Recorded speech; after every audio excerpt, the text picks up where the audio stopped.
Muchachos, entonces creo que ya saben que ha habido una serie de cambios en este semestre. Normalmente hoy tenemos lo que es neuroanatomía del sistema nervioso autónomo. Esa clase siempre la ha dictado Manuel Molina y no sé por qué me dijeron para que la dictara yo. Pues tiene cosas buenas y cosas malas ese cambio. ¿En qué sentido? En que después de la clase con Manuel Molina serían conmigo la parte de farmacología y sistema nervioso autónomo. Entonces, yo llegaba a la clase a repetir parte de lo que les había dicho Molina. Entonces, por eso va a ser una ventaja. Desventaja es que yo sé que Manuel Molina es un excelente profesor y entonces pues, les va a tocar conformarse con eso. Bueno, el otro punto es que este tema vamos a estar viendo toda la parte del sistema nervioso autónomo toda esta semana. Hoy vamos a ver la parte de neuroanatomía y generalidades del sistema nervioso autónomo. A mí me gusta mucho meter la parte de la historia porque con eso uno como que va hilando las cosas de cómo funcionan y le encuentra un poquito más de sentido a las cosas. Este tema de farmacología de autónomo, si lo sumamos con el sistema nervioso autónomo, que es el examen que van a tener, ese es otro cambio que se hizo, no va a haber ni trabajo ni nada, va a ser examen como era antes. Y pues de ahí pues la decisión es mía, o sea, ya está organizado y va a ser examen. ¿Listo? Para que después no me diga que parte de fármaco, mínimo, son de 4 a 6 capítulos en casi todos los libros. Y además súmele la parte de neuroanatomía del sistema nervioso autónomo, que es otro capítulo. Entonces, ¿qué libros podemos usar? El libro de neuroanatomía, yo considero que una buena opción es el libro de neuroanatomía de Snell para este tema. A mí personalmente el libro de Snell no me gusta mucho, pero este tema sí está bueno en ese libro. Pues si lo comparamos con nosotros. ¿Listo?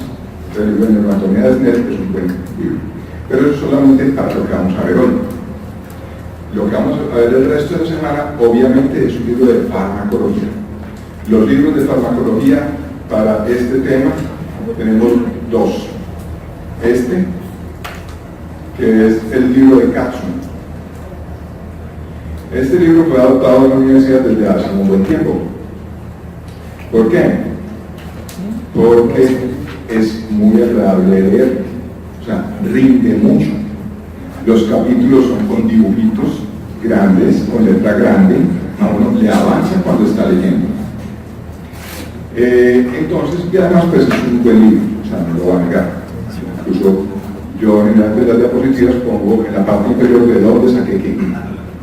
Bueno, el otro libro, pues yo también tengo fotocopias porque pues salieron unas ediciones en el encierro, aunque pues por ahí alguien me hizo un favor y me pasó un pirata, una edición más actualizada en inglés, pero es el libro de Goodman y Gilman.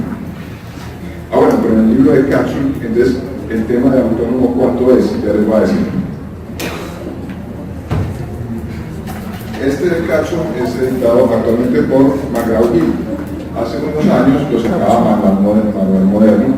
Yo me di la tarea de comparar cada uno de los libros y pues sí, o sea, los cambios no han sido muy significativos. O sea, hay algunos cambios, pero no son muy grandes. Entonces, la parte de autónomo va desde el capítulo 6 hasta incluyendo también el capítulo 10. O sea, 6, 7, 8, 9 y 10. Eso indica que va desde la página 68 hasta la 166. Sí, el de caso. Muy bien, pero si ustedes quieren aprenderse muy bien el tema y ustedes piensan en un futuro validar su título en otro país, o sea, presentar los exámenes, los STEPS, por ejemplo en Estados Unidos o en Europa o algo así, entonces el libro indicado sería el libro de farmacología de Goodman y Gilman, es el que tengo las fotocopias. ¿Qué problema tiene el de Goodman y Gilman? Es excelente libro. O sea, como les digo, en todos los países del mundo el referente es este. Hay libros en medicina que son como las Biblias del tema. Por ejemplo, la medicina interna de Harrison. Eso es, a todas partes le hablan de ese libro. O sea, puede ir al país que usted quiera y le hablan de ese libro. El de patología de Robbins es un libro universal. El libro de farmacología de Goodman y Gilman es un libro universal. Pero ¿qué problema tiene? Que que es mucho más extenso, la letrica no rinde, ¿cierto? Y ya les digo de qué página a qué página, de la 123 a la 297. Entonces se vuelve mucho más dispendioso para leer y pues, para trabajar, pero realmente es el mejor. ¿Listo? Ahorita cuando estemos terminando, necesito que me den un correo electrónico para mandarles el taller. El taller se supone que está programado para el último día, pero como el tema es tan extenso, es imposible que lo veamos y que lo veamos a profundidad. Por eso, así lo veamos en estas clases, yo voy a hacer lo mejor posible. Hay cantidad de cosas que nos quedan por fuera. Y entonces, necesariamente ustedes tienen que leer los libros. O sea, no alcanzamos a dar todo en las clases. ¿Ya?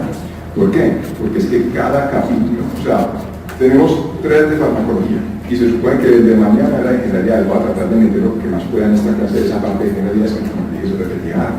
Pero entonces tenemos 2 de parasimpático-miméticos, parasimpático-líticos, que dan 2 capítulos. Simpático-miméticos, simpático-líticos, son 4.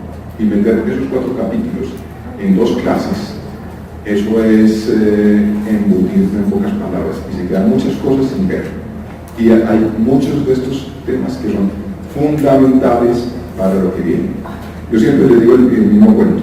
Y es que yo sé que todos los profesores dicen, este tema, esto es, sin esto ustedes van a estar pegados. Ustedes sin este tema, no olviden de la medicina. Bueno, sin chicanear, es un tema que ustedes, si no lo aprenden, van a tener problemas el resto de la carrera. ¿Por qué? Porque con esto tratan desde una diarrea hasta un paro cardiorrespiratorio. Así de sencillo. Desde una migraña hasta una crisis asmática. O sea, es la base para cantidad de tratamientos. Yo no voy a entrar a profundizar mucho en las cosas, pero les voy a tratar de meter la lógica del cuento para que ustedes sepan sacar fácil de deducción como esto. Muy bien. ¿Dudas, preguntas o arrancamos de una? Listo, pues vamos. Entonces, ¿qué es eso del sistema nervioso autónomo? También se le dice visceral o involuntario. Ese sistema nervioso se llama así, pues porque es el que no depende de la conciencia. O sea, es un sistema nervioso que controla toda la parte que nosotros no controlamos voluntariamente. Por ejemplo, el peristaltismo intestinal, la respiración, las pulsaciones cardíacas, la diuresis, ¿cierto? La vasodilatación, todo ese tipo de cosas nosotros no las logramos controlar voluntariamente y el sistema nervioso controla eso. ¿Listo? Muy bien. Sigamos. Entonces, este señor Walter Holbrook Gaskell es el que tiene la culpa de que estemos aquí en estas. Los ingleses a principios del siglo XX, finales del XIX y principios del XX, dominaron este tema. Todos ellos premios Nobel de medicina, y la cosa tenía elementos filosóficos, tenía de todo un poquito. Pero este señor Gaskell era profesor de neuroanatomía en Cambridge y él tenía una característica, y es, para sus clases de neuroanatomía, él mismo hacía sus preparados. O sea, él organizaba sus tejidos, sus cadáveres para presentarlo a los estudiantes. Entonces, usaba una pintura, una tinción de osmio, y el óxido de osmio es absorbido por una mielina, entonces las estructuras se colorean de color negro. Entonces se iban pintando todos los nerviositos de color negro y así podía mostrar fácilmente las estructuras. Gracias a eso, entonces, este señor Gaskell describió esto, que es la base de lo que vamos a estar trabajando. Esta neurona es presináptica, o sea, son 2 neuronas. Así como le gozan a la gente que no tiene sino 2 neuronas, para funcionar, este sistema funciona con 2 neuronas, no más. Tenemos una que es la presináptica y otra que es la postsináptica. Así. También se le dice a esta presináptica preganglionar y a esta postsináptica postganglionar. Fácil. ¿Sí? Muy bien. La característica de esta presináptica es que está en el sistema nervioso central. La neurona postsináptica está en el sistema nervioso periférico, ya empezamos con diferencias. La postsináptica inerva los órganos blancos. Como estamos hablando de vísceras, ahí no entra el músculo esquelético, no entra eso. Entra músculo liso y tejido ganglionar. ¿Listo? Esa parte de divisiones del sistema nervioso que les he estado diciendo a ustedes, todo eso es inventado. O sea, le decimos que hay un sistema nervioso central, un sistema nervioso periférico, le dividimos el sistema nervioso central en médula espinal, en encéfalo, y eso se lo dividimos en tallo, y el cerebro, y el cerebelo, y el cerebro lo dividimos en lóbulo, todo eso es inventado. O sea, eso no es real. ¿Por qué? Porque lo dividimos para poderlo entender más fácil. Igual el sistema nervioso autónomo es una división que se hace del sistema nervioso para poder entenderlo más fácil. Entonces ya sabemos que una parte está metida en el sistema nervioso central y otra en el periférico. ¿Listo? Muy bien. Entonces, ya vamos a empezar con una nomenclatura que les habla de la neurona presináptica o preganglionar y la neurona postsináptica o postganglionar. Además, ese sistema se divide en tres. O sea, hay tres tipos distintos de sistemas nerviosos autónomos. Está el sistema nervioso simpático, el sistema nervioso parasimpático y el sistema nervioso entérico o mientérico. Este diagramita que hay acá, vea, se acaba de Bustamante, es la estructura de los ganglios del sistema nervioso simpático. Entonces, tenemos unas neuronas preganglionares del simpático que están metidas en el sistema nervioso central. ¿En qué parte del sistema nervioso central? Están en la médula espinal, en el asta lateral de la médula espinal. Como lo vamos a ver ahora en la práctica, realmente no creo que lo veamos porque esas médulas están desbaratadas allá y pues prácticamente le necesitan microscopio para poder ver eso. El asta lateral de la médula está solamente del T1 a L2, o sea, de la primera porción torácica a la segunda lumbar de la médula espinal. En esa parte hay astas laterales, en el resto de la médula no hay. Entonces ahí están las preganglionas del simpático. Las postganglionas del simpático son estos ganglios que vemos acá. Y vean que aquí está la columna vertebral y están a los lados y delante de ella. Entonces esa cadena ganglionar se llama ganglios paravertebrales o prevertebrales. Cadena ganglionar simpática. Ya sabemos que esos ganglios están paravertebrales o prevertebrales. ¿Cuántos ganglios tenemos? Tenemos 3 cervicales a cada lado del centro, o sea 6, 3 y 3. Tenemos 10 a 11 torácicos, 4 a 5 lumbares y 4 a 5 sacros, ganglios, ¿cierto?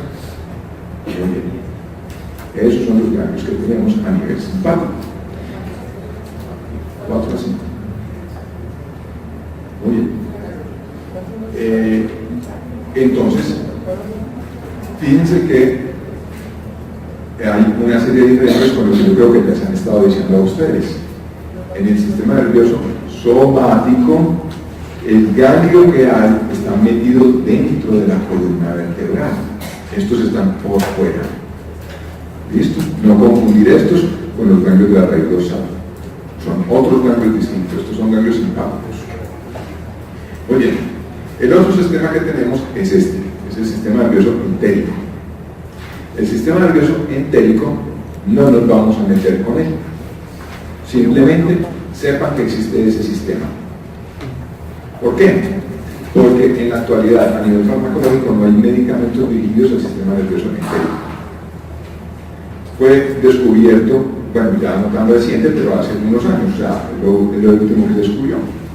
Hace un tiempo, nosotros aquí como estudiantes de pregrado, yo estaba ahí sentado con ustedes, también ahí hice aquí la carrera, y entonces en medicina teníamos unos talleres de fisiología y nos metían en el taller de fisiología hasta que algunos nos pudimos saber quién fue, un compañero se quejó o compañera ante la Sociedad Protectora de Animales porque estaban matando animalitos en el laboratorio.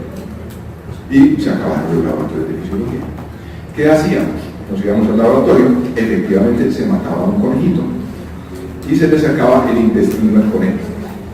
A cada uno de nosotros nos daban un pedacito de ese intestino. Teníamos unos beakers con solución salina y metíamos ese intestino ahí en solución salina. Ya no estaba pegado de nada. O sea, estaba totalmente denervado. Y le echábamos una serie de sustancias, veíamos cómo reaccionaba ese musculito, hacíamos una cantidad de mediciones y después nos tocaba hacer unos informes de ese laboratorio, los verdaderos. Pero el caso es que había una prueba que no le hacía bien interesante a ese intestino. Es que uno cogía ese intestino, así en la solución salina, apenas se lo habían sacado, lo habían entregado, y lo traccionaba a uno, lo jalaba así, y automáticamente ese intestino se empezaba a contraer y se volvía pequeñito. Eso es el sistema nervioso entérico. Fíjense, está totalmente denervado, no está recibiendo inervación de otras partes, y él está teniendo una respuesta de contracción a un estímulo. Eso es el entérico. Entonces, pues está separado por capas, y incluye la parte de la mucosa. Bueno, sigamos entonces.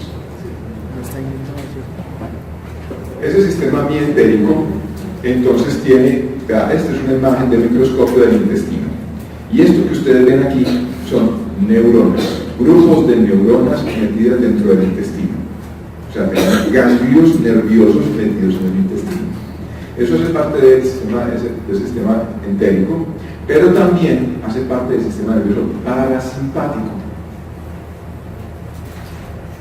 El parasimpático, como todas las neuronas preganglionares, tienen sus neuronas preganglionares en el sistema nervioso central. Las neuronas postganglionares están cerca al órgano blanco o incluso metidas dentro del órgano blanco. Un ejemplo, el intestino, veanlas aquí. Estas son las postganglionares del parasimpático. ¿Dónde tienen las neuronas preganglionares el parasimpático? En el tallo cerebral, en los núcleos para los pares 3, 7, 9 y 10. Entonces ya vamos a repetir otra vez eso. Hay además también en la porción sacra de la médula espinal, de S2 a S4. Ahí están las neuronas preganglionares. Núcleos de los pares craneales 3, 7, 9 y 10. Motor ocular común, facial, glosofaríngeo y gama.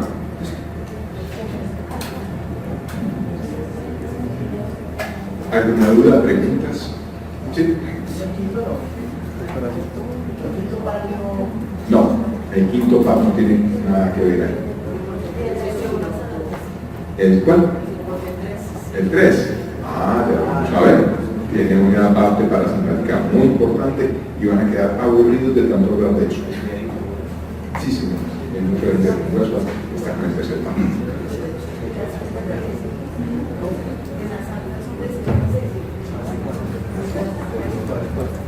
A la sacra de S2 a S4. S2, S3, S4. Ahí también hay pasta lateral. Bueno, sigamos. Entonces, a nivel del simpático ocurre una cosa bien interesante. Habíamos dicho que las neuronas preganglionares están aquí en las astas laterales metidas en la médula. El axón de esas neuronas sale con las raicillas anteriores de la médula espinal, acompañándolas, y se forma en el nervio espinal. ¿Ya? Aquí, este es el ganglio de la red dorsal. Veanlo acá. Está metido en los agujeros de conjunción. Eso lo vamos a ver ahorita en la práctica. Y va ese axón con el nervio espinal y sale y hace un puentecito que se mete acá a esos ganglios simpáticos. Este axón está mielinizado, por eso este puentecito es de color blanco. Y al ser de color blanco, entonces se le llama ramo comunicante blanco, este de acá. Hace sinapsis con la neurona que hay aquí, la postganglionar. Esa neurona hace nuevamente un puentecito para volverse a unir con el nervio espinal. Es amielínico, o sea, no tiene mielina el axón de esa neurona. Por lo tanto, es de color gris. Y ese puentecito entonces se va a llamar ramo comunicante gris. Entonces ya estamos entendiendo una serie de diferencias con respecto al somático. El somático, ¿cómo es? Aquí, las raíces anteriores se unen con las raíces posteriores, pues después de pasar el ganglio de la raíz dorsal y forman el nervio espinal. ¿Listo? Bueno. A veces este axón de la neurona postganglionar no se une a un nervio espinal. A veces se forma un plexo y va acompañando arterias. Por ejemplo, la femoral. La arteria femoral va con un plexo femoral. Por ejemplo, la arteria pulmonar, la carótida interna. Listo. Entonces ya tenemos diferencias entre el sistema nervioso autónomo y el somático. El somático es ese que va a controlar el músculo esquelético. Entonces, los ganglios eferentes del somático inervan solo un músculo estriado. Pues podríamos decir que en realidad no hay ganglios en el somático. ¿Cierto? Los únicos que hay son los ganglios de la raíz dorsal y esos están recibiendo más que todos los impulsos de hacia allá. Bueno, los ganglios autónomos inervan todos los otros tejidos. O sea, el somático solamente el músculo esquelético. El autónomo es todos los otros tejidos, toda la parte visceral.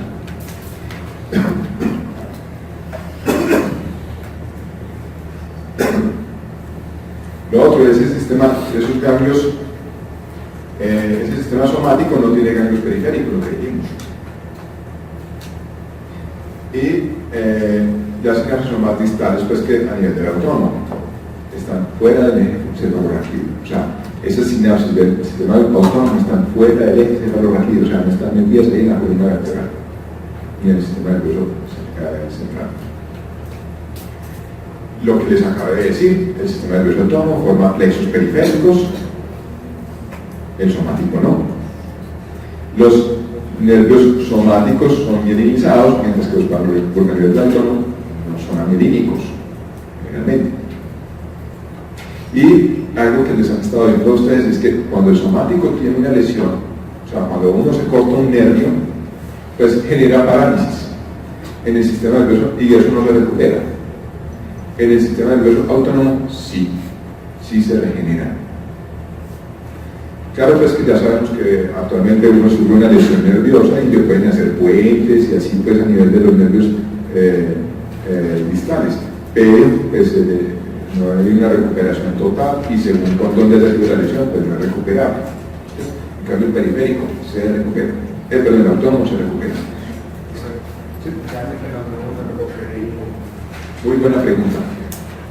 No hay una buena claridad al respecto, pero el sistema nervioso autónomo tiene una serie de diferencias importantes con el somático con respecto a las características de las neuronas. Pero ¿por qué este se regenera y el otro no? No está muy claro. Un aspecto importante puede ser la parte de la organización de las fibras en el somático. El somático tiene unas fibras que son muy limitadas y están muy densas y empaquetadas en un orden muy específico. En cambio, el autónomo no es ese orden tan regular como tiene el somático, pero realmente no es claro el porqué. Esto es lo mismo que acabamos de ver. Estamos comparando, entonces ve aquí, a este lado izquierdo, es la comparación del somático con relación al autónomo. La parte sensitiva del autónomo sí es igualita al somático. También el ganglio de raíz dorsal. O sea, la información de cómo está funcionando esa parte visceral también viene del ganglio de raíz dorsal. Recuerden que esas neuronas son pseudo-unipolares, o sea, producen un axón que se divide en dos.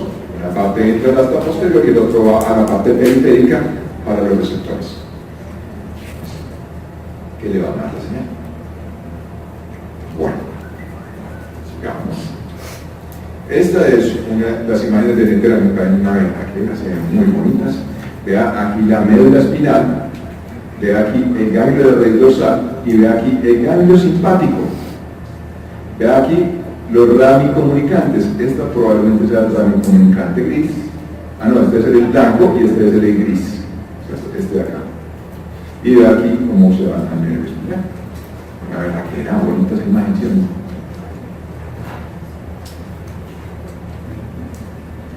Bueno, este es el mismo cuento, pero más abajo, ya a nivel de la porción del cono axonal, del cono medular. Ya aquí el ganglio simpático. Sigamos.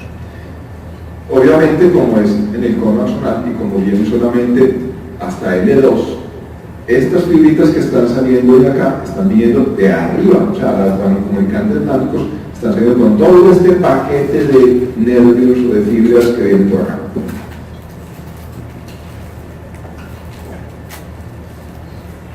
Entonces, sigamos con esa estructura que es ese ganglio donde están las neuronas postganglionales. Ese ganglio tiene una característica bien interesante. Uno lo mira y pues es relativamente simple. ¿En qué sentido? En que tiene una neurona, el axón de una neurona que es la preganglionar, y está el soma o el cuerpo de la neurona postganglionar. Y va a hacer sinapsis con ella. Eso, o sea, lo mismo que acabamos de decir. La más simple imposible. Tiene además unas interneuronas pequeñas. Se le dice PIF porque son las siglas de interneuronas pequeñas fluorescentes. Entonces, esas hacen un papel como regulador de la sinapsis, pero lo grande, lo importante es esta conexión que tenemos acá. Muy bien. Esas neuronas preganglionales hacen sinapsis con las postganglionales por medio de acetilcolina. O sea, el neurotransmisor que se libera es acetilcolina en todo el sistema autónomo, tanto simpático como parasimpático. Las preganglionales en todo el sistema nervioso autónomo liberan acetilcolina, se comunican con las preganglionales por acetilcolina.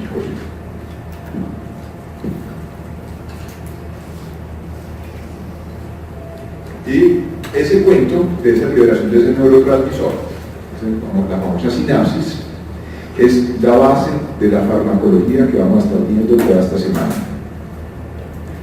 Recuerden que ese neurotransmisor es empaquetado en vesículas, que esas vesículas van y se pegan a la membrana presináptica, liberan el neurotransmisor a la hendidura sináptica, ese neurotransmisor va y se une a un receptor que está en la membrana postsináptica, acá, ¿cierto? Y finalmente es degradado ese neurotransmisor, o sea, ese neurotransmisor, ¿cómo se pierde? Uno es que se diluya por aquí en el espacio intersináptico. Otro es que hay unas enzimas que lo degradan, ¿cierto? Lo otro es que sea reabsorbido por las células que tenemos por aquí alrededor, vía por las mismas neuronas, ¿cierto? Entonces, fíjense que yo puedo estimular o bloquear ese mecanismo. ¿Cómo? Pues impido la formación del neurotransmisor, o impido la formación de las vesículas, o impido que se libere, o le pongo una sustancia que bloquee aquí, que no se pueda unir al neurotransmisor, al receptor. Estoy bloqueando esa sinapsis. O puedo hacer todo lo contrario, estimularla, hacer que se produzca más, que se libere en mayor cantidad, que no se degrade, o una sustancia homóloga que se pegue, ¿cierto? Y la estoy sobreestimulando. Esa es la base de este cuento de farmacología. ¿Por qué? Porque es que yo puedo, según lo que quiera, estimular o inhibir este sistema nervioso autónomo. Y ya les dije que se encargaba de la motilidad intestinal, de la parte de los pulmones, del corazón, de toda esa parte visceral. Entonces, yo puedo aumentar la motilidad intestinal. Está con una constipación, para que se me va el estómago. O hago todo lo contrario, está con una diarrea, le disminuyo la motilidad intestinal. ¿Cierto? Está con el corazón, ¿cómo se diría? O está en una sistolia, no está funcionando, le pongo una droga que le estimule, que se le mueva el corazón. Y así. Muy bien. Sigamos. Entonces, este señor, John Newport Langley, fue el profesor que siguió la cátedra de Gaskell, allá en Cambridge. También fue premio Nobel de Medicina. Toda esa gente fue premio Nobel de Medicina, todos ingleses, a excepción de una excepción que se queda en la nuestra. Este señor Newport, entonces decían que las clases de Gaskell eran una berraquera y que las de Newport eran unos ladrillos lo más aburrido de este mundo. Pero hizo una cosa bien interesante, siguió haciendo lo mismo que estaba haciendo Gaskell, pero empezó a usar sustancias distintas O sea, no usó el óxido, sino que empezó a usar diferentes químicos. Y vio que algunas de esas neuronas en la parte postganglionar absorbían ciertas sustancias. Y entonces empezó a usar sustancias como nicotina, como muscarina, ¿cierto? Ese tipo. Y entonces él fue el que generó la división del sistema nervioso simpático y parasimpático. Y empezó a clasificar los diferentes receptores para este sistema. Sigamos. Entonces ya tenemos diferencias entre el sistema nervioso simpático y el parasimpático. Dijimos que las neuronas preganglionales del simpático estaban a nivel de la médula espinal, que estaban desde P1 a L2. ¿Cierto? Que las neuronas preganglionales del parasimpático estaban en el núcleo de los pares que eran niveles 3, 7, 9 y 10, y en S2 a S4 de la médula espinal. Primera diferencia. Dijimos que las neuronas postganglionales del simpático estaban en las cadenas simpáticas, preganglionales y postganglionales, mientras que las del parasimpático estaban cerca al órgano blanco o metidas en el órgano blanco. Entonces, los axones de las neuronas preganglionales del simpático tienen un axón corto. Y así como decía esa gran filósofa antioqueña, de la misma forma en el sentido contrario. Las axones de las neuronas postganglionales del parasimpático pues van a tener un axón largo, ¿sí o no? Y volteando otra vez la tajada. Las neuronas preganglionales del parasimpático tienen un axón corto, y las del simpático tienen un axón largo, ¿sí o no? Eso es de lógica. Y decía que mucha cosa es pura lógica, o sea, no hay que meterle mucho café en la cosa. Listo. Todas ellas liberan acetilcolina. Vean qué bonito, qué bonito.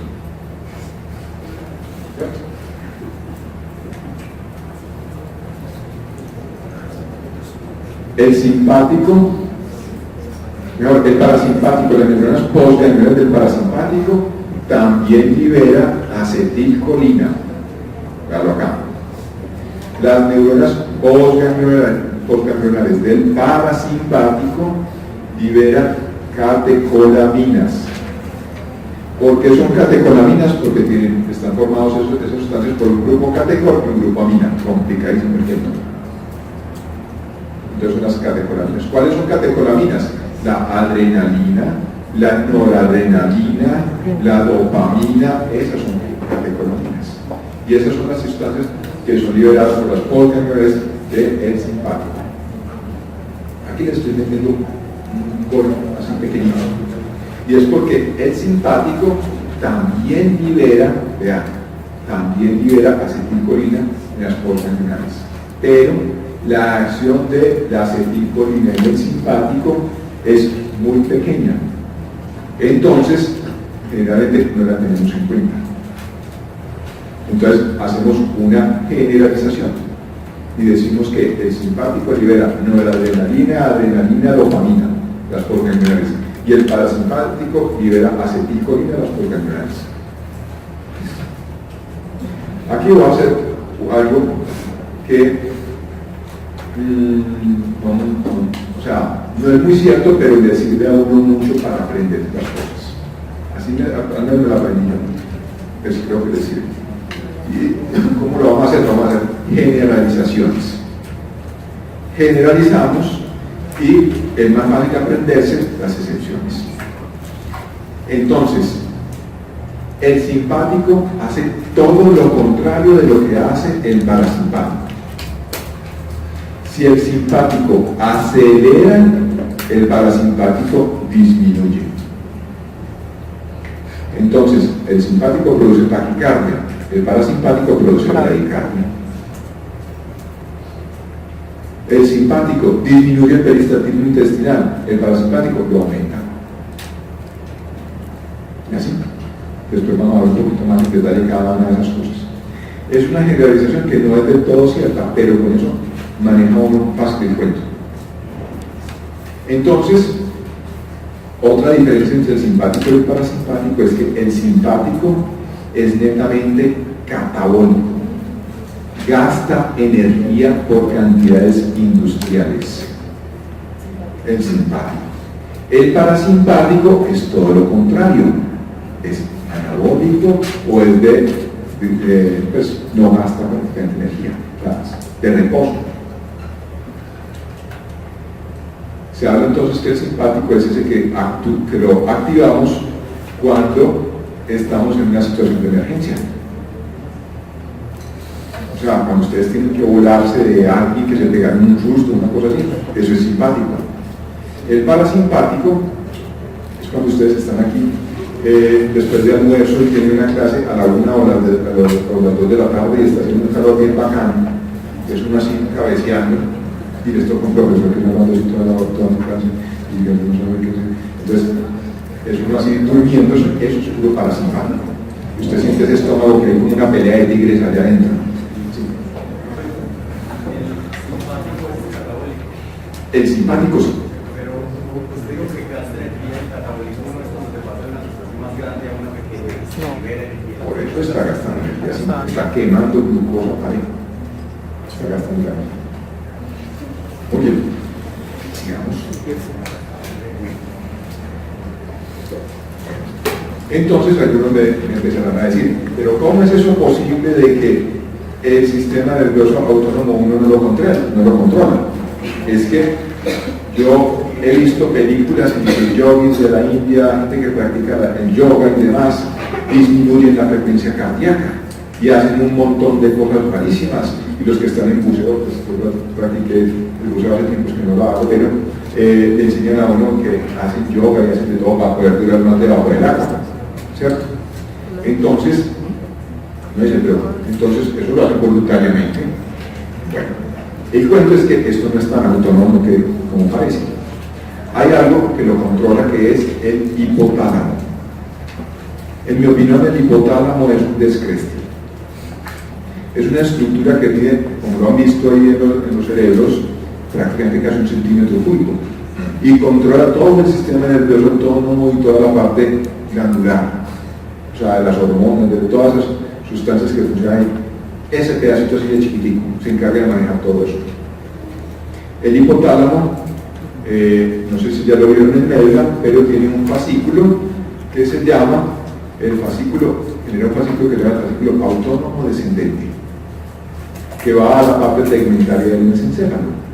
Y de ahí sigue poblando la espinal, dando control a estas estructuras. Entonces, hay un control superior y el hipotálamo está conectado con todo, qué cosa tan mala.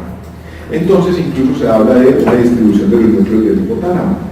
Se habla de los núcleos que están mediales y anteriores como núcleos, creo que esos son los núcleos simpáticos, y los que están posteriores y laterales son los parasimpáticos. ¿Sí? Muy bien, entonces pues tengan en cuenta que aunque vamos a estar hablando de como si fuera una isla, eso no es una isla. El hipotálamo está metido ahí controlando, ¿listo? Muy bien. Este dibujito lo encuentran en muchos dibujos.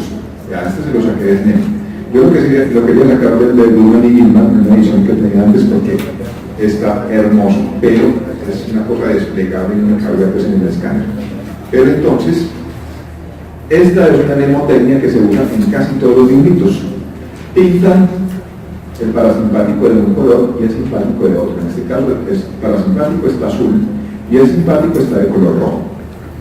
Los axones del parasimpático están en línea continua y los axones de las neuronas pregangliales están en línea continua y las axones de las neuronas postgangliales están en línea discontinua o punteada si quieren. Y eso es lo que tenemos acá. Fíjense acá, las neuronas pregangliales del parasimpático, núcleos de los pares craneales 3, 7, 9, 10. ¿Cierto? Y van acá. Aquí están en estos ganglios están las postganglionales y van a inervar al órgano blanco. Vea que prácticamente todos los órganos tienen una doble inervación. Están inervados por el parasimpático y por el simpático. Uno lo empuja a hacer una cosa y el otro lo bloquea para que no vaya a hacer eso. El riñón también, pero hay una de las diferencias. Hay una parte que es de parasimpático y otra parte que es de simpático. Igual ocurre con la parte de genitales, esas son las excepciones que les estaba comentando. ¿Cierto? Bueno, entonces hay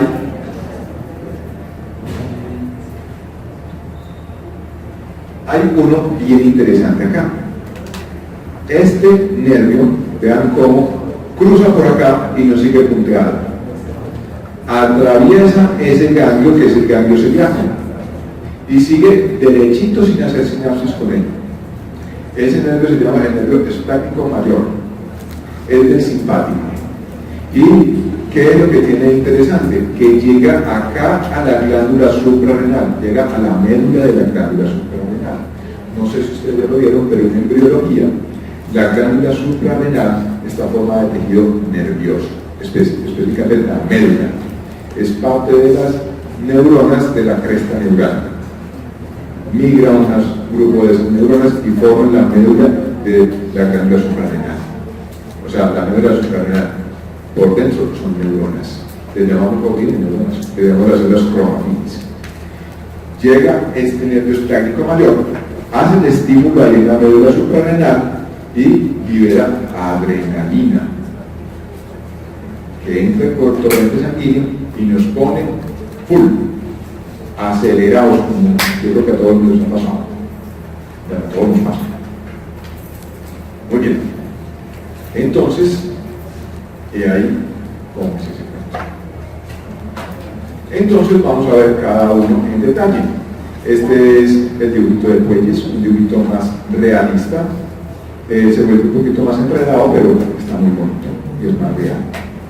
Vea ahí los ganglios cervicales, el superior y el inferior. Parte del dimorfismo sexual entre hombres y mujeres están en el ganglio cervical superior del autónomo. No se sabe por qué, pero aparentemente la mujer lo tiene un poquito más grande que los hombres. Ni idea. Hay algunas estructuras nerviosas que hay diferencias entre hombres y mujeres. Muy bien, y aquí vea los torácicos, ¿cierto? Y aquí las diferentes ramas, y aquí vea también inicia la mnemotecnia, en la parte azulita están los parasimpáticos, el vago, ¿cierto? Muy bien, sigamos. Este es el dibujito de Bustamante, pues uno diría que está como mamarracho, pues, pero lo tiene muy interesante porque vea, él puso el simpático a un lado y el parasimpático al otro. Muy bien, sigamos entonces. Este es uno que me lo prestó, me lo dio uno de los estudiantes y me parece interesante porque mostraba la parte de los genitales. En los genitales hay diferencias de la parte de la inervación. Veamos. Entonces, empecemos con la parte neurodonia a nivel del ojo. Tenemos que la inervación simpática del ojo viene por las neuronas preganglionales que están en T1. Ustedes dirán que es la primera porción preganglional del simpático. O sea, fácil. ¿Sí o no? Esas neuronas producen el axón, va hasta el ganglio cervical superior y ahí están las postganglionales que dan las fibras. Las fibras van entonces para el músculo radial del iris, inervan el músculo radial del iris. Entonces hacen una midriasis, dilatan la pupila. También inervan un musculito aquí que se encarga de elevar el párpado. Entonces, si por alguna razón se daña esto, entonces la persona tiene una midriasis, una miosis en ese ojo y el párpado lo tiene caído. El parasimpático está entonces en el núcleo de Edinger-Westphal, aquí en el mesencéfalo, veanlo acá. Sale con el tercer par craneal, que ya lo habíamos dicho. Esa es la neurona preganglionar. Va a hacer sinapsis con la neurona postganglionar que está en el ganglio ciliar, ahí al ladito del ojo. Y ese ganglio ciliar va a inervar el esfínter del ojo del iris, perdón, entonces es el que se encarga de hacer miosis pupilar, de hacer que la pupila se vuelva pequeña. También inerva otro músculo, que es el músculo ciliar. El músculo ciliar es el que le cambia el diámetro del dedo posterior al cristalino. El cristalino es el lente que tenemos metido dentro del ojo, que tiene esa característica de cambiar el diámetro, y entonces por eso podemos enfocar cosas que están cerca o que están lejos. Entonces, yo creo que estamos listos. Esos tres músculos, el músculo radial, el diafragma y el músculo ciliar, son los músculos intrínsecos del ojo, o sea, son los músculos que están metidos dentro del ojo. Dentro del ojo casi no, tres músculos, que son esos tres: el radial, el diafragma y el ciliar. ¿Sí tenías ahí? Muy bien. Entonces, pasa. Y también empiezan a sacar cosas de lógica. Si se daña el parasimpático, ya dijimos qué pasa si se daña el simpático. Si se daña el parasimpático, pues entonces lo que va a ocurrir es que va a haber una midriasis de ese ojo, ¿sí o no? Muy bien. Digamos, aquí está el dibujito del ojo. ¿Ya? Aquí el ganglio ciliar, saliendo las fibritas para inervar ahí. Y el núcleo de huérfano, la mención que sigamos la línea hacia atrás, y viene hasta por acá. Ahí metido en el mesencéfalo. ¿Sí? El cristalino. El cristalino. Muy bien. Entonces, sigamos. Ya está listo ese tercer par craneal y esas estructuras. Tenemos entonces la parte para las glándulas salivares. Esas están dadas en el simpático, es igualito a como fue para el ojo, igualito. O sea, la neurona preganglionar también está en T1, manda las fibras al ganglio cervical superior y de ahí va a ir a la glándula submandibular o ir a la glándula sublingual. ¿Qué hace? Producir saliva. Lo que pasa es que la saliva, según la produzca el simpático o el parasimpático, el tipo de saliva es distinto. Mañana vamos a hablar un poquito más de esos cambios fisiológicos y demás, pues, bueno, si nos da un poquito de tiempo, de pronto vamos a hablar de eso. Muy bien. ¿Cómo llegan las neuronas preganglionales del simpático al ojo y a estas glándulas salivares? Muy fácil. Por el plexo carotídeo. Van por el plexo carotídeo, que como ustedes ya vieron, la arteria oftálmica es rama de la carótida interna. Entonces, en ese plexo carotídeo va un plexito por la oftálmica que va a inervar a la inervación del simpático. Igualito de aquí, va también por la carótida, por la carótida de la externa, entonces se va a inervar esas glándulas. Las glándulas salivares, entonces vimos que estaba dado por el facial, específicamente por el núcleo salivatorio superior del facial. ¿Dónde está el núcleo salivatorio del facial? En el puente de Barré, por la protuberancia especial de Simeón. Ahí está metido.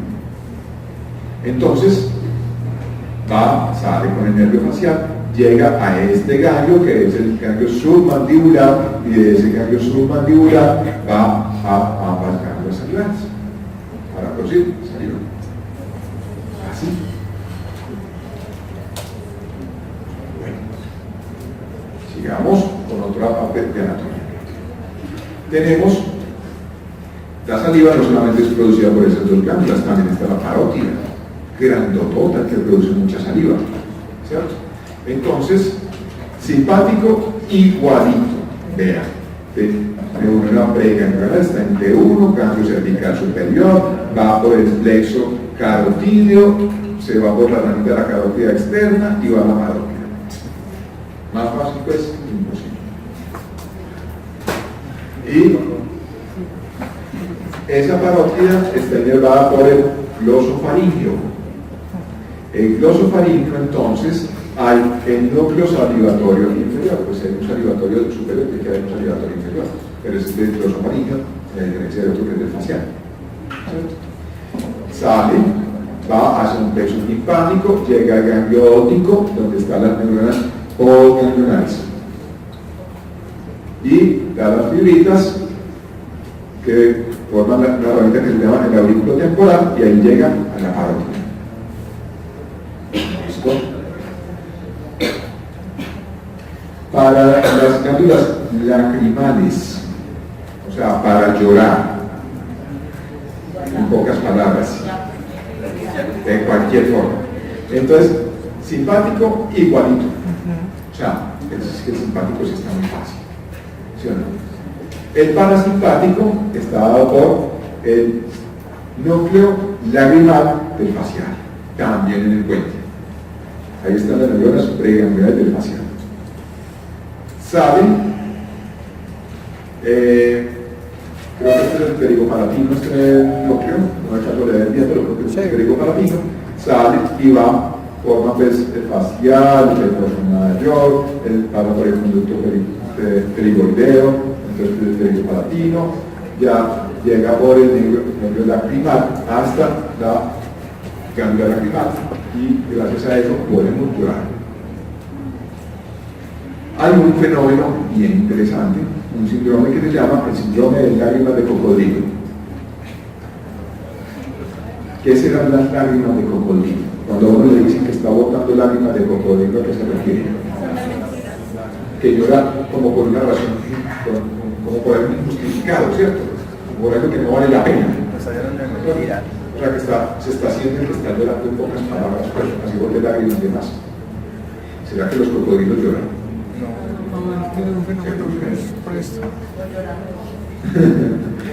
Bueno, ¿sí o no?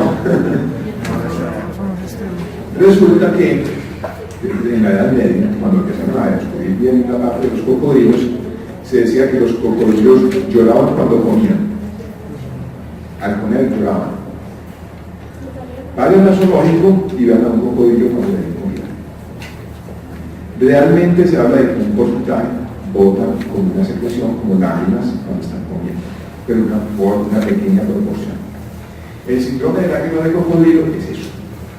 Resulta que se produce cuando hay una lesión del facial, inmediatamente está emergiendo el facial por el conducto, ¿cierto? Entonces, se rompen tanto las fibras que van para las glándulas salivales que acabamos de ver, como las que van para el lacrimal. Y ocurre una sinapsis aberrante. Se pegan unas con otras como no deben ser. Y entonces a esas personas le ponemos un plato de comida al frente y empieza a botar lágrimas. Así es, no, de verdad, así es. Bota también salía, pero empieza a botar de llama en lágrimas, porque empieza a tener el efecto de la parte de secreción de saliva, y entonces el facial envía estímulo también al lacrimal y empieza a botar lágrimas. ¿Cierto? Entonces, eso se llama el síndrome de lágrimas de cocodrilo. No es muy común, pero sí se ve, sobre todo para las que han tenido un trauma muy severo. Y hace unos días me llegó un paciente con ese síndrome, pero curiosísimo, nunca me ha sido por un trauma, pero bueno. Listo. Entonces, sigamos con más parte neuroanatómica de este paciente. Ve ahí las fibritas del facial, ¿no es cierto? Aquí está. Vean los ganglios para el lacrimal y para la parte salivar. Vean aquí están en azul también lo que es parasimpático, y vean cómo hacen acá, y van para la carga. Bonitos dibujos de Netherland. Lo mismo, eso es el mismo cuento, mostrando como más en detalle cómo van esas fibras.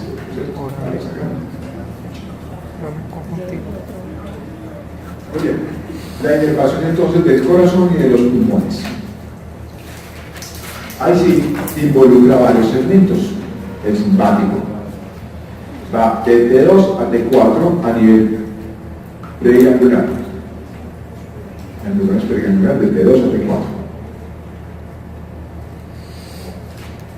Si es para el corazón, involucra los 3 ganglios cervicales y los ganglios cervicales 2, 3, 4. Ahí está para el simpático, la inervación del corazón. Se va y llega por el plexo aórtico al corazón. Y ahí le dan inervación simpática al corazón. El parasimpático es facilísimo, o sea, aquí ya se voltean las cosas. De aquí para atrás le estaba diciendo, vea, el simpático todos son igualitos. De aquí en adelante, el parasimpático todos son igualitos, todos son por el vago, el nervio vago. Bueno, no explico por qué le pusieron ese nombre, porque trabaja parejo. Entonces está el núcleo dorsal del vago, ¿cierto? Que está ahí entre el puente y el bulbo raquídeo. Sale el nervio vago y las neuronas postgangliolares están metidas dentro del corazón. Igual para los pulmones. Para los pulmones es prácticamente el mismo cuento, o sea, también el simpático es T2 a T4, pero cogen los segmentos más inferiores de sus ganglios. Cogen los ganglios 2, 3, 4 y 5. El simpático. Para inervar el pulmón. Ahí entonces aparecen un montón de cosas bien interesantes. Y entonces, como yo soy muy preguntoncito, vamos a empezar a poner consultas. ¿Qué pasará cuando a alguien le hacen un trasplante de corazón? O sea, a quien le hacen un trasplante de corazón, le sacan el corazón enterito y le ponen otro. ¿Qué pasa con todas estas conexiones? ¿Qué pasa con el ritmo cardíaco? ¿Qué pasa con la parte funcional? Entonces, van a averiguarlo. No respondo si cae en el examen.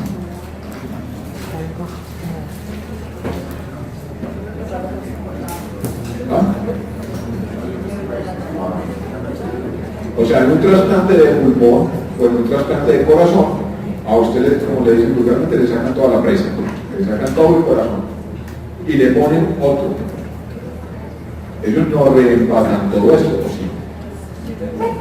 ¿Sí? A ver.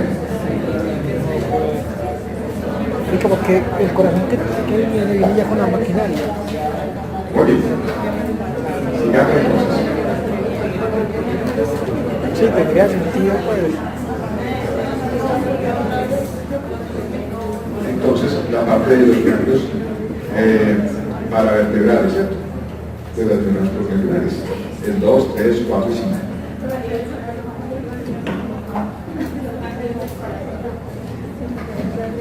Todos los 3 cervicales, el 2, 3 y 4 corazones. Como en una doble. Muy bien, sigamos. Entonces, vean qué tan bonito como llega ese nervazo para el corazón. ¿Cierto?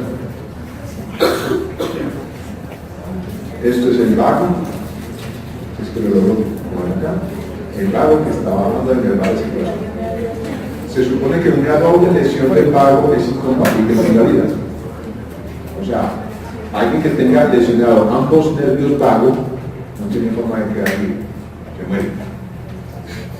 Yo digo pues que es que para que le lesionen a uno los dos vagos porque tiene que decapitar, porque eso está profundo hablando de la columna vertebral, pues incluso en la parte de atrás de la columna, pues porque lo corten a uno los dos, tú tienes que decapitar. Pues, ya saben, si ganan eso, no muy bien. Muy bien, sigamos. Vamos entonces para la parte gastrointestinal, ¿cierto? ¿Por qué? Porque afecta tanto la parte visceral que los hermanos de posibilidades de vivir.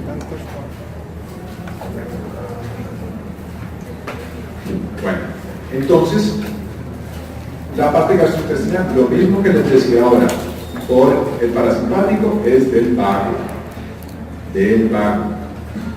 ¿Ya? Sin embargo, hay una cosita aquí, vean, hay unos segmentos sacros que inervan la parte del colon descendente, del sigmoides y el recto. adelante. Lo último que está en la médula, pues va a inervar lo que está más cerca de ahí, que es el recto, pues es esa estructura, ¿cierto? La parte del simpático, entonces está lo que es la parte gástrica, duodeno, la parte de colon ascendente, colon transverso, está por los segmentos medulares T5 a L1.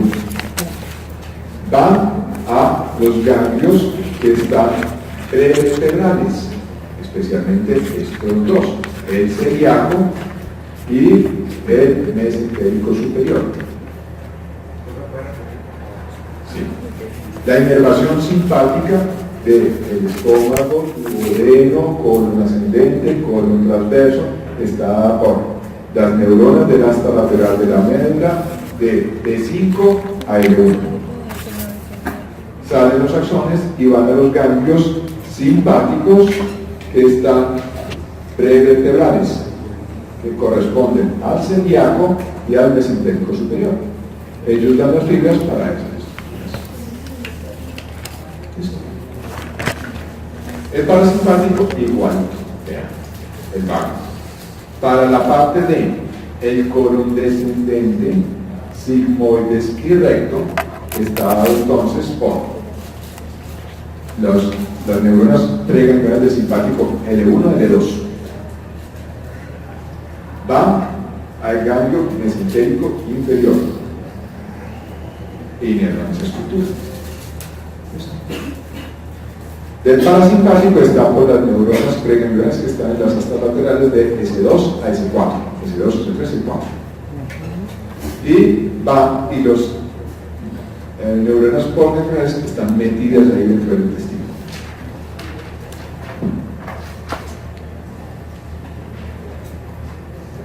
¿Listo? Digamos. Vean, es tan bonito. ¿Cierto? El estómago, la inervación del estómago. De ahí cómo llega, este debe ser el vago, pero estas diferentes ramas del vago. Acá.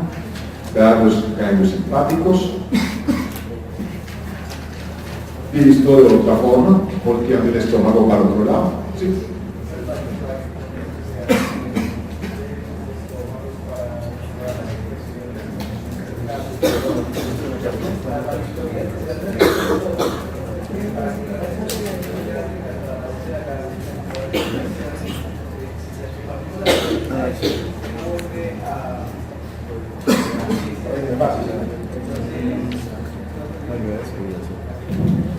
Vamos a hablar de eso mañana. Va a ver que eso es una variante de tema y sí. Incluso actualmente pues hay unas drogas que se están usando que no son del sistema nervioso autónomo para la parte de secreción gástrica. Yo creo que más de uno de ustedes de pronto la está tomando y es el famoso omeprazol, que son inhibidores de la bomba de protones. Pero hace un tiempo no teníamos esas drogas y usábamos drogas que actuaban a este nivel. Las personas que tienen problemas para él con esos medicamentos volvemos a acudir a esos. Muy bien, sigamos. Vean ya la parte del intestino, vean qué tan bonito como llega a esa inervación, ¿cierto? Sigamos. Yo siempre he dicho que parte de la anatomía y la neuroanatomía es viendo dibujitos. Miren los dibujitos y lean lo que dicen los dibujitos. Por eso saca un gran parte. Bueno, entonces la inervación del riñón. Aquí no quedó de otro color, pero bueno. Parasimpática es inervado por el vago, igualito. El vago entonces inerva solamente la parte inicial de la parte de la arteria renal y el cáliz renal, no más. ¿Cierto? Mientras que el simpático sí inerva más profundamente, inerva toda esa parte del uretero, la parte de sus cáliz y también inerva la glándula suprarrenal. Vean lo que les había dicho ahora, el nervio espláncnico mayor, que se los mencioné ahora, no respondo si canalizamos, cruza el ganglio celíaco, sin hacer sinapsis para ir a hacer contacto con la médula suprarrenal.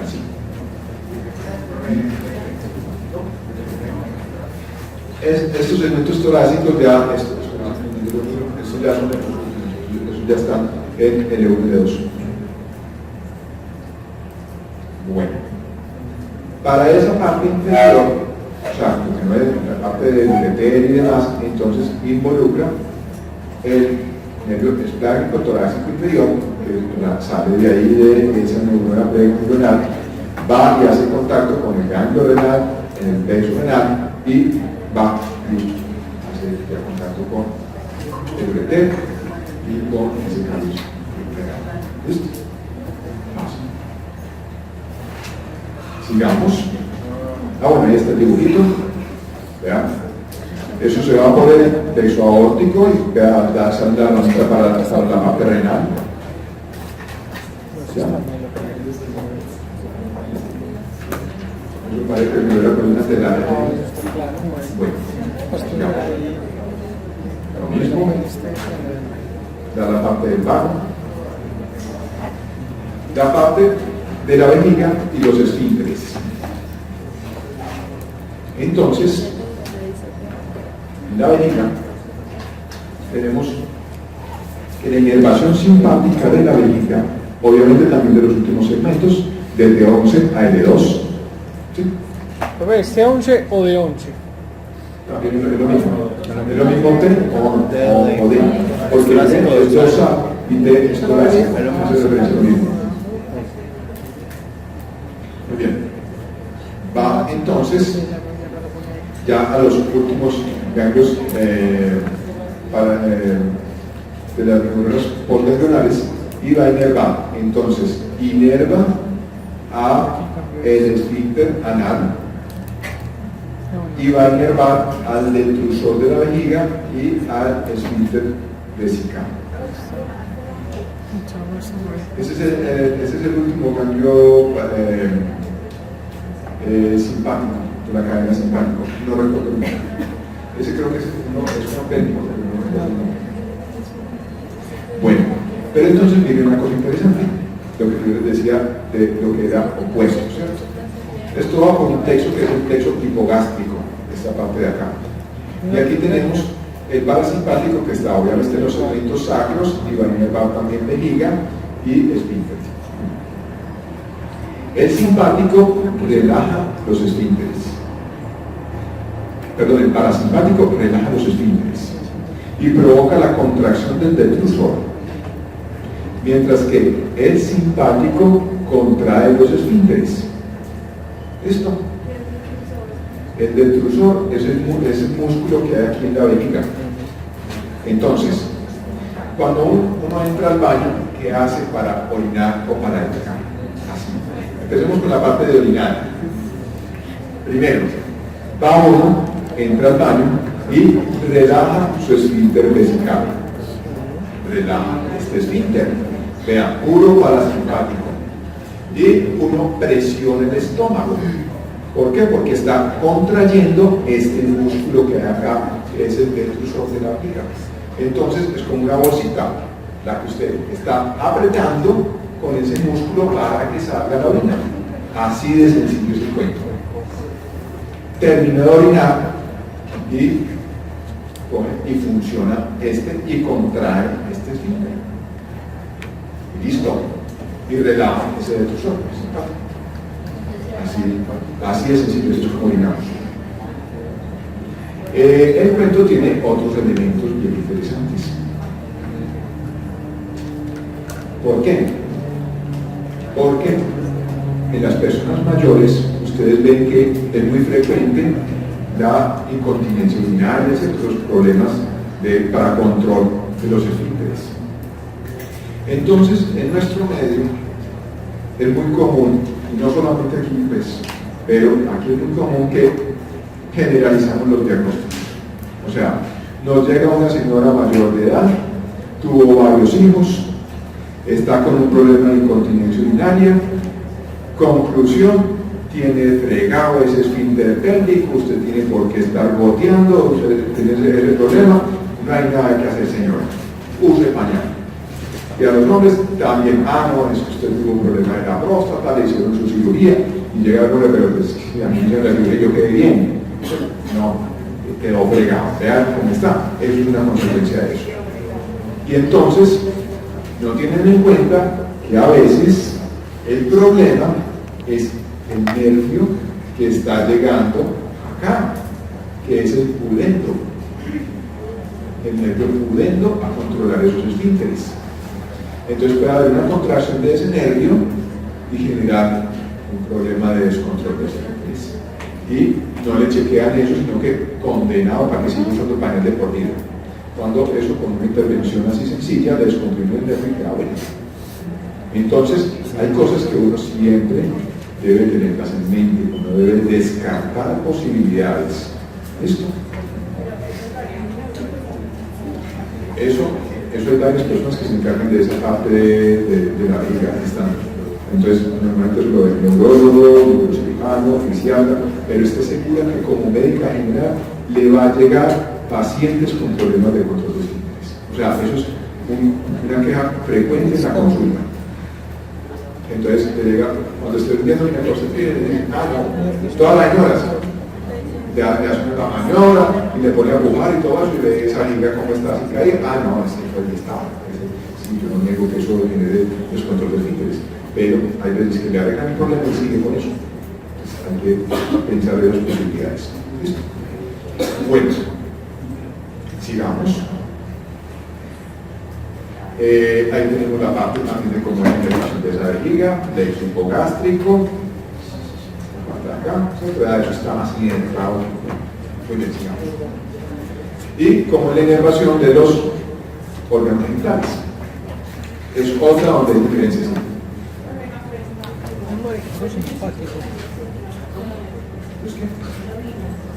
Porque los niños están muy maduros todavía, no solamente no controlan esfínteres, casi no ven. O sea, los niños, los bebés ven muy mal. Ven tan mal que cuando uno como médico está evaluando un recién nacido, usted no le pone y le mueve los dedos o nada, no, usted pone el niño ahí y se mueve todo. O sea, usted se mueve porque el niño de apenas ve el bulto. No, de verdad, la visión de un bebé es pésima, porque no han utilizado el colores. El niño apenas está organizando todas esas conexiones, está empacando todo eso. Pero depende de qué niño, porque si el niño tiene 12 años, puede que sí. ¿Cómo? Eso hay unos fenómenos, hay unos que controlan el esfínteres ya por ahí a los 2 años empiezan a controlar el esfínteres, ¿sí? ¿Cierto? Pero normalmente ya están controlando el esfínteres por a los 4 años más o menos. Muy bien. Para contarlo ahí en esta familia. Muy bien, entonces la inervación de genitales.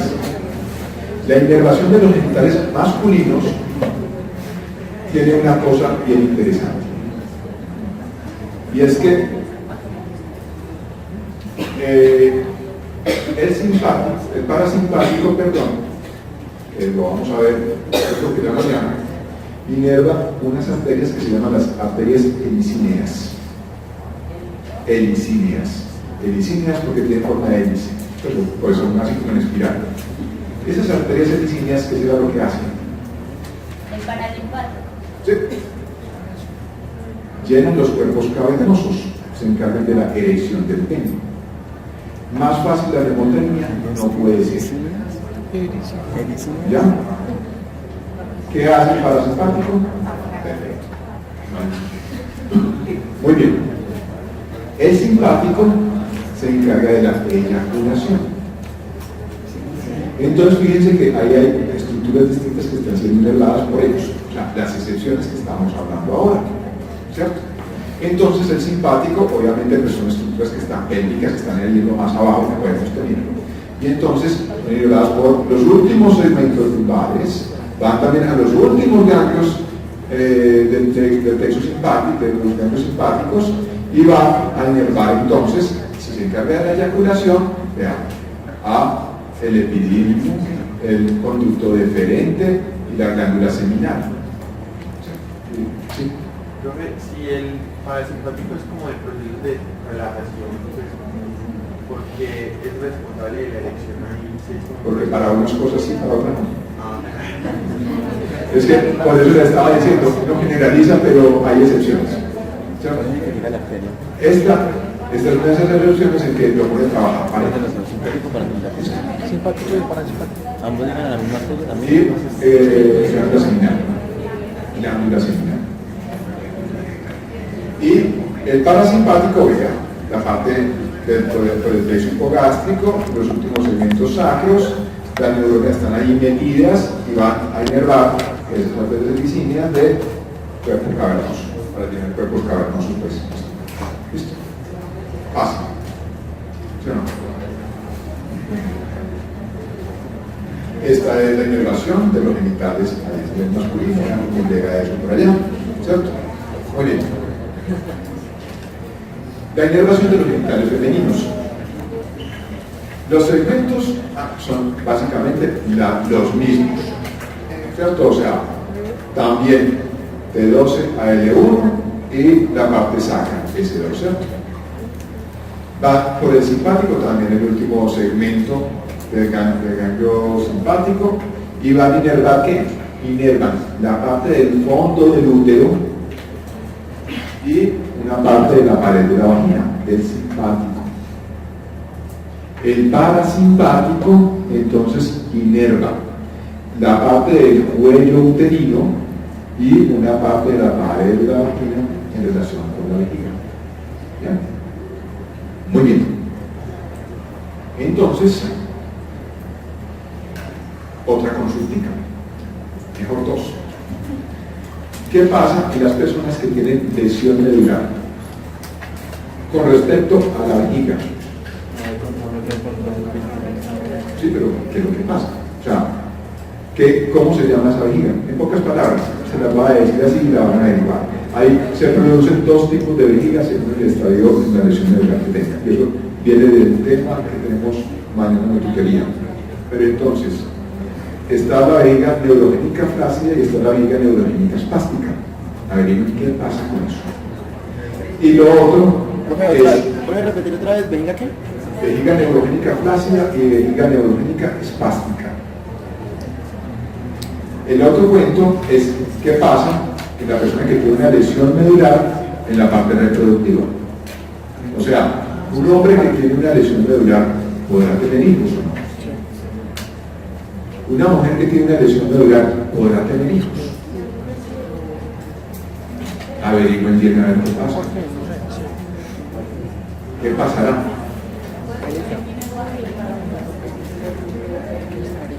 En el femenino, inerva la parte del cuello uterino, ¿cierto? Y una parte también de la pared vaginal. Sí. Muy bien. Listo. Ahí está la inervación de los genitales femeninos. Ahí tenemos el útero, los ovarios, ¿cierto? La parte de eso. Muy bien. Sigamos. Ya lo que son las extremidades, porque se me está acabando el tiempo. Entonces, los miembros superior y el miembro inferior tienen una inervación simpática. Para el miembro superior está dada, vean, por T2 a T8. Las preganglionares, las postganglionares están en los ganglios cervicales, cervical medio y cervical inferior. Se va formando un plexo humeral por toda la arteria y se encargan de inervar esa parte del vaso. Para el miembro inferior, entonces está en los últimos segmentos de 10 a T2, van también para los últimos ganglios simpáticos y van a formar el plexo femoral. Entonces, ahora yo una cosa. Entonces le ocurre algo bien interesante. ¿Y qué será eso? Que hay personas que tienen unos problemas a nivel del sistema nervioso autónomo. Por ejemplo, hacen unas vasoconstricciones periféricas muy fuertes y se produce un cuadro, un síndrome que se llama el síndrome de Raynaud. El síndrome de Raynaud, usted mira a alguien que tiene eso, le mira la mano y la mano se ve de diferentes colores. La punta de los dedos se ve morada, después se ve pálida, después se ve roja, o sea, toma diferentes tonos. porque hacen unas vasoconstricciones periféricas severas. ¿No? A consecuencia de diferentes, pues, por un estímulo que no debería generar una respuesta tan severa. Otro que es un fenómeno muy común es la dishidrosis, o sea, que suda parejo. Eso se puede presentar tanto en los pies como en las manos, también el síndrome de Raynaud, también se puede dar en los pies. Y entonces uno ve que hay personas que le van a dar a uno la mano, y eso es un uno ve así, y es que en la vea, eso está acercándose así la mano, a veces la uno pues, ¿cierto? Y uno recibe la mano y eso es un así, ¿cierto? Bueno, entonces ambos son problemas del simpático. ¿Cómo lo arreglan? Hacen una cirugía que se llama una simpatectomía. Le cortan los simpáticos para las piernas o para las manos. Esa simpatectomía se la hacen por acá arriba para tratar de que no se regenere.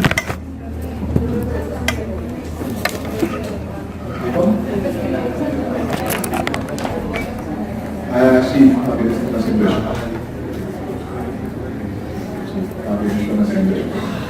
En otros casos también hacen un tratamiento para eso. Por ejemplo, con los años llegan otros problemas, y es que las arterias se empiezan a tapar, se produce una